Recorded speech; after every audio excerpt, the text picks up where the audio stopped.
시청자 여러분 안녕하십니까? 데일리아시아 권영훈입니다. 곧바로 시작해 보겠습니다. 첫 번째 뉴스팩입니다. 지난해 홍콩 ELS 징글징글하다고 얘기하실 분들도 많을 것 같은데요. 대규모 원금 손실로 큰 충격을 줬었죠. 이제 올해 만기가 돌아오는 홍콩 H지수 ELS는 대부분 이익을 거둘 것으로 보입니다. 다행스러운 일인데요. 홍콩 항생지수의 경우 홍콩 증시를 대표하는 지수이고 홍콩 H지수는 홍콩 증시에 상장된 중국 본토 기업 중 우량 종목만 모아둔 지수입니다.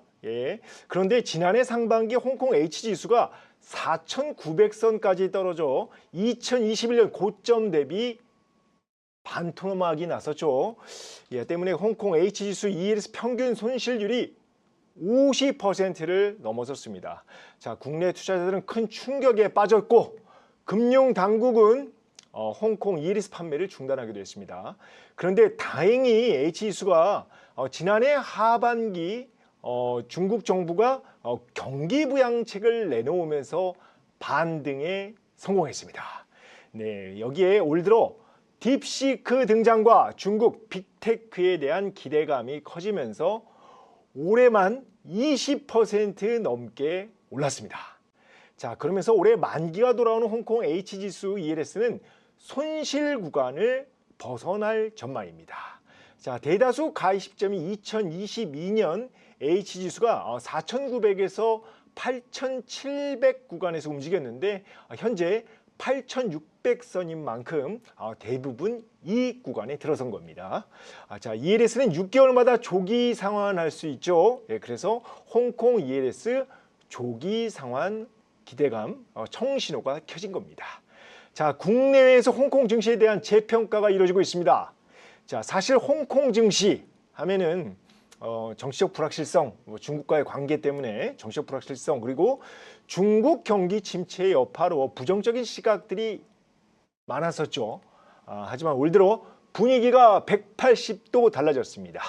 자, 삼성증권은 최근 홍콩 H지수 상단을 8,500에서 9,500까지 상향 조정했습니다.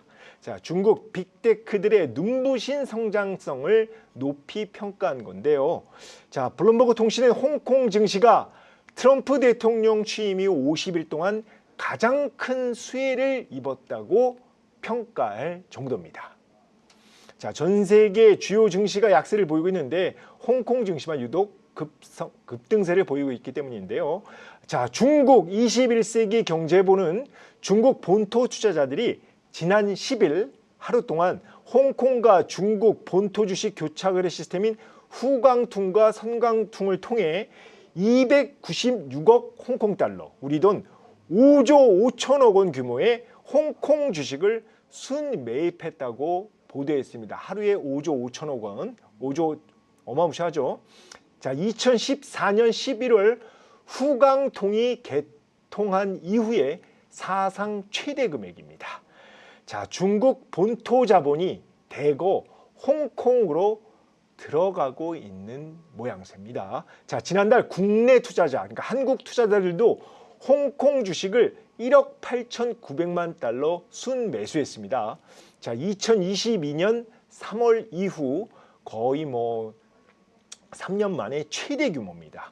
중국 기술주에 대한 관심이 커지면서 홍콩 증시로 머니무브 현상이 뚜렷해지고 있는 겁니다. 자, 다만 홍콩 증시가 최근 6개월 단기 급등했고 미중 무역 갈등 우려가 있는 만큼 조정 가능성을 염두에 둘 필요는 있겠습니다. 자, 두 번째 뉴스픽입니다. 대만 정부가 TSMC의 미국 공장에 한 단계 뒤처진 기술 규정을 적용한다는 방침을 거듭 재확인했습니다. 자, 대만 자유시보는 오늘 루징칭 대만 국가발전위원회 주임위원이 어제 입법원 대정부 질의에서, 입법원은 이제 국회격이죠. 대정부 질의에서 TSMC가 미국에 1,000억 달러 투자하는 것과 관련해 이렇게 밝혔습니다. 자, 그는 최신 기술이 건너가지 않는다. 가장 핵심적인 기술은 건너가지 않는다. 자, 국가 안보가 우선이다라는 이 대만 정부의 3대 원칙을 끝까지 고수할 것이라고 강조했습니다. 왜 그랬냐? TSMC의 미국으로 이제 기술 유출 우려가 커지면서 대만 정부가 진화에 나선 겁니다. 자, 트럼프 정부는 인텔의 재무 위기를 해소하기 위해 세계 최대 파운드리 기업 대만의 TSMC를 압박하고 있는데요. 자, 로이터 통신은 현지 시간 12일 대만 TSMC가 미국 인텔 공장을 운영할 합작 회사 관련해 엔비디아, AMD, 브로드컴 등의 지분 투자를 제안했다고 보도했는데요. 자, 대만 언론은 이에 대해 득보다 실이 많다는 우려가 크다고 지적을 했습니다. 자, 대만 경제일보는 오늘 TSMC가 인텔 파운드리 사업 인수가 현실화될 경우 경쟁사를 돕는 상황으로 고객사 물량 이탈이 우려된다고 지적했습니다. 그러면서 단순히 지분 투자할 가능성은 낮다며 파운드리 기술 유출 위험이 크다고 전했습니다. 자, 미국 뉴욕 증시에 상장된 TSMC 주가는 현지 시간 12일 3% 넘게 상승했습니다. 자, 세 번째 뉴스픽입니다.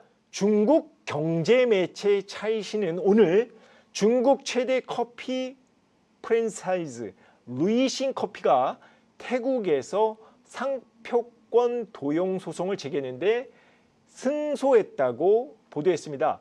태국 법원은 지난 10일 루이싱 커피를 모방해 매장을 연 태국 50R 그룹의 태국 내 상표 등록을 취소하고 루이싱 커피 측에 50R 그룹이 1,000만 바트, 그러니까 우리 돈 4억 3천만 원의 배상금을 지급하라고 명령했습니다. 차이 씨는 태국 상표권 침해 사건에서 판결된 최고액이라고 했고, 루이싱 커피의 피해액은 지금 법원의 판단과 달리 1,000만 위안, 그러니까 우리 돈 20억 원이 넘는다고 전했습니다. 자, 법원이 태국 그 50R 그룹이 루이싱 커피의 상표와 사슴 이미지를 침해했다고 결론을 내리는데 무려 이제 3년이나 걸린 건데요. 자, 2019년 태국 50R 그룹 관계사인 루이싱 커피 유한회사가 루이싱 커피를 회사명으로 등록하고 매장을 열었습니다. 그런데 지금 사진을 이제 보시면, 이제 자료에 보시면 아시는데, 자, 위에 왼쪽 자료에 왼쪽 사진이랑 오른쪽 사진이 거의 비슷해요. 그러니까 사슴이 한쪽은 이제 루이싱 커피 쪽은 이제 오른쪽을 보고 있고, 이제 50R 그룹 쪽은 이제 왼쪽을 보고 있는 거. 요것만 다른 겁니다. 예. 그래서 2021년 중국 소셜 미디어에 지금 그대로 나와 있는 요 사진이 태국 가짜 루이싱 커피 매장 사진이 유포되면서 이제 이 사건이 공론화된 겁니다. 이제 깜짝 놀란 거죠. 중국 루이싱 커피는 즉각 이렇게 얘기했습니다. 태국에 매장을 낸 적이 없다. 그러면서 50R 그룹을 향해 상표권 무효 소송을 제기했고, 그런데 더 웃긴 건 이 50R 그룹이 반대로 루이싱 커피 측에 100억 바트, 그러니까 무려 우리 돈 4,300억 원의 그 청구 소송을 제기합니다. 자, 앞서 말씀드린 대로 루이싱 커피는 이제 지금 태국 50R 그룹은 2019년에 설립됐는데 2년 전에 이제 설립한 2017년 설립한 루이싱 커피는 중국판 스타벅스로 잘 알려져 있죠.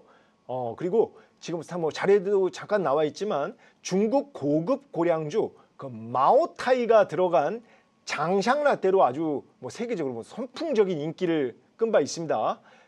중국에서 이제 스타벅스가 안 먹히고 이제 이 루이싱 커피가 뜬데 바로 요 장샹 커피가 아주 장샹라떼가 큰 역할을 했죠. 자, 설립이 5년이 지난 2021년에 중국 당국으로부터 이제 상표권을 승인을 받으면서 이번에 이제 해외에서 상표권 분쟁이 나자 이제 법원의 판단이 이제 어떻게 보면 느려져, 그러니까 지연이 된 겁니다. 자, 미국 뉴욕 증시에 상장된 루이싱 커피는 현지 시간 12일 강보합으로 마감했습니다. 자, 오늘 준비한 건 여기까지입니다. 매일 오후 5시 유튜브 라이브로 찾아오겠습니다. 지금까지 데일리 아시아를 시청해 주셔서 감사합니다.